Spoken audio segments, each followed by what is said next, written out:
when we had our Rage Coalition launching nato sa Cebu, that was a day before voting sa impeachment. Karon, ang next na Rage Coalition na launching after the voting sa impeachment. Liman ka, kung tinuod ha, ang kada congressman nga niboto og yes, midawat og 20 million pesos. Sumala ni kong Aimee, ani Senator Aimee. Mudawat mo og 200 to 250 million pesos na project na ilang kusuyupon. Yun no, dako na gyud kaayo oy. Pero morning mas kulba, wala do'y mahitabong eleksyon sa 2028. Kaya gusto rin napatasan ang ilang termino. Musugot mo, ana? Musugot mo, ana? Wala na, demokrasya. Papel na lang na. Pero kung unsay nahitabo sa ground, hipos na gito, wala na gito namin. Magguot imong dughan, maghuna-huna sa mga panghitabo. Wala dyo'y uwaw mga tao ba? Grabe na kaayo, as in. Maunang kita, wala kahadlok na bilin sa itong mga dughan, kaisog na lang ni. So karong hapon na, daghan pang musturya, kining tawhana, gikan pa sa Isabela. Gikan sa munisipyo sa Reyna Mercedes. Kinsay wala makadog Reyna Mercedes, Isabela. Kinsay wa pa. Siya daw mag-tour. Buadto ta, pupunta tayo sa bayan ng ating kaibigan. Yes. Pag ito tumakbo ng senador, boboto ko to. Qualified na ba, Vice? Qualified na ba by 2028? Kami po, we are longing for you to get a higher position. But nevertheless, whatever you have now is not anything lesser. Because it is not about the position, but the unity and strength of the voice. Why kahadlukan, mga kaigalaan, atong amigo. Please welcome Vice Mayor Harold Respicio!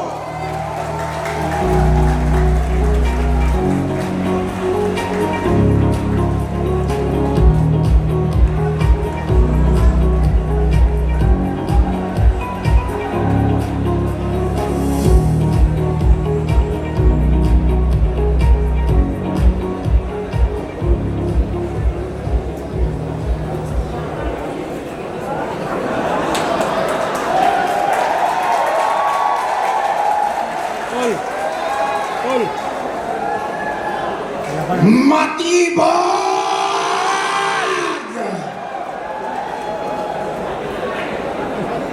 Matibag! Tawag ba kayo kay Matibag? Ay, parang takot kayo, hindi kayo sumasagot. Takot-ata kayong makasuhan eh. Oo! Iparinig nyo ito sa NBI sa Manila, ha? Tawag ba kayo kay Matibag? Isa pa, tawag ba kayo kay Matibag?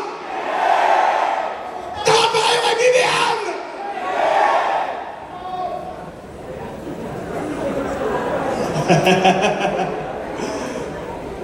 Huwag kayong matakot mga kapatid. Ako si Atty. Harold Respicio, Vice Mayor ng Reyna Mercedes, Isabela. Galing sa Northern Luzon. At ang Northern Luzon ay solid Sara Duterte!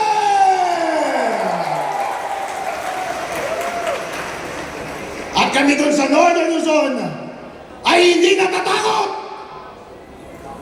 Kahapon, si Matibag, kinasuhan ako. Inciting to sedition! Inciting to rebellion! Bigyan natin siya ulit ng dahilan para kasuhan ako today. Gusto niyo yan? Alright? Kinakabahan niya ba nakaubusan ako? Si Mike ang dami ng kaso. Nakasuhan rin yan kahapon eh. Nakasuhan rin si Senator Marcoleta. Para takutin kayong lahat. Pero natatakot pa kayo! Natatakot pa kayo! Alright! Maganda yan! Kapag sinabi ko Matibag, sagutin ninyo yung damdamin nyo sa kanya. Pwede nyo sabihin, I love you. Or pwede nyo sabihin ng ibang bagay, okay? Lakasan ninyo ha. Hindi yung inciting, kasi tinatanong ko kayo, sumasagot lang kayo.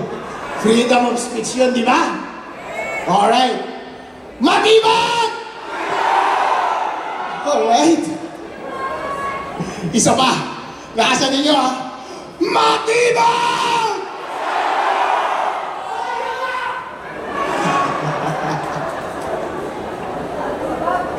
Gusto nyo next BBM? Alright, sagutin ninyo. Ang gusto natin gawin kay BBM. Wala, kinakabahan na sila. Ito, pwedeng illegal ito. Pero sabi nila, kinasukat ako dahil meron ako sinabi nung nakaraang Rage, Visayas. Tinanong ko kasi sila dun sa Visayas eh. Gusto nyo na ba silang patayin? Ay, wag kayo sumagot! Diyan tayo kinakasuhan eh. Kasi sinabi ko, gusto nyo na ba silang patayin? Hindi, ang sinabi ko, gusto nyo na bang patayin? Alright, sandali. Pero ang korupsyon, hindi ba? Yun ang tinanong ko. Pag nagtatanong ka, hindi it's inciting yun, di ba? I'm just asking. And sumasagot lang kayo. Okay? Ngayon, gusto kong sabihin ninyo, ang gusto natin gawin kay BBM. Alright! Gusto nyo? Alright. Huwag lang patayin kasi yung patayin, illegal yun eh. Alright? Okay, handa na kayo. Lakasan ninyo. Iparinig nyo kay BBM. Hanggang matakot siya sa kanyang upuan.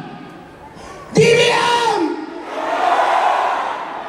Alright. Isa pa. BBM! Okay. Alright. Halo-halo. Pwede. Walang kaso yun. Walang kaso yun. Ito, isang tanong ito. Wala ulit kaso ito. Pero gusto kong tanungin sa inyo, ang sagot sa gusto natin gawin sa korupsyon, pwede natin sagutin, panatilihin, pwede rin naman natin sabihin, patayin. Alright? Lakasan ninyo ha. Anong gusto niyong gawin sa korupsyon sa Pilipinas? Patayin! Patayin! Patayin! Patayin! Patayin!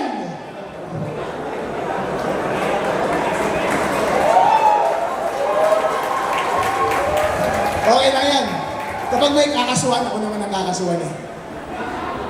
Handa naman akong makulong habang buhay. Sabi ko nga, handa akong magpakamatay eh. Hindi ba? Eh sabi nila, inciting daw yun kapag sinasabi ko, handa ba kayong magpakamatay o handa akong mamatay? Eh si Ninoy Aquino nga, sabi niya Filipinos are worth dying for. Pero inciting ba yun? Hindi. Dahil lahat kayo ay bayani at willing kayong magpakamatay para sa ating demokrasya! Kaya tinatanong ko kayo ulit, willing ba kayong mamatay? Yun. Mamatay na tayong lahat. Ayaw! Ayaw, Mas Mayor! Ikaw lang!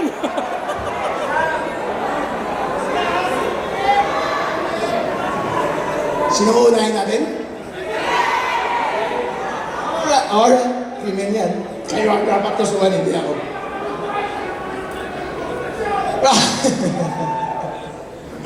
Okay. Mga kababayan, ito po ay ginagawa nila sa atin para tayo ay takutin. Pero karapatan po natin magsalita, hindi po. Hanggat hindi naman illegal ang ating ginagawa. Isa po akong abogado, alam ko ang sinasabi ko.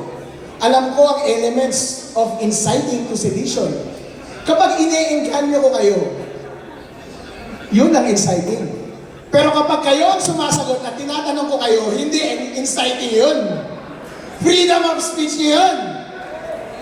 Kaya nila ako kinasuhan ay para tumahimik ako. Gusto nyo ba ako tumahimik? Gusto nyo ba ang tumahimik? Tatahimik ba tayo? Hindi po tayo tatahimik. Kayo po ang tunay na bayani ng ating lipunan ngayon. Dahil kayo po ay nag-iingay, meron po tayong nagawa. Meron tayong upper hand ngayon sa Senate. Yay! Imagine po ninyo, hindi kayo nagsalita. Hindi nila mararamdaman ang pulso ng taong bayan. Dahil ang taong bayan, sino ang gusto nilang presidente?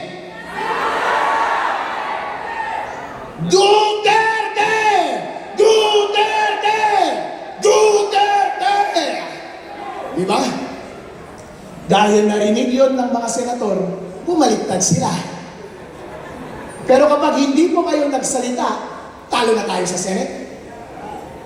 At kapag kayo ay pagbibigyan si Boy Matibag ngayon at matatakot at tatahimik, yung kanilang istorya niya ang masusunod. At malina ang appreciation ng ating mga elected officials sa Senate. At baka isipin nila gusto natin ng impeachment. Gusto ba natin ng impeachment? Gusto ba natin ng impeachment? Ayun. Kaya magpatuloy po kayo sa pag-iingay. Huwag po kayong papatibag kay matibag. Alright? Atin pong suportahan si VP Sara Duterte hanggang matapos yung impeachment process. At ipagdasal natin sa Panginoon na hawak natin ang mayorya until then. At makakaasa tayo ng susunod na maging Pangulo ng Pilipinas ay si VP Sara Duterte! Duterte! Duterte! Duterte!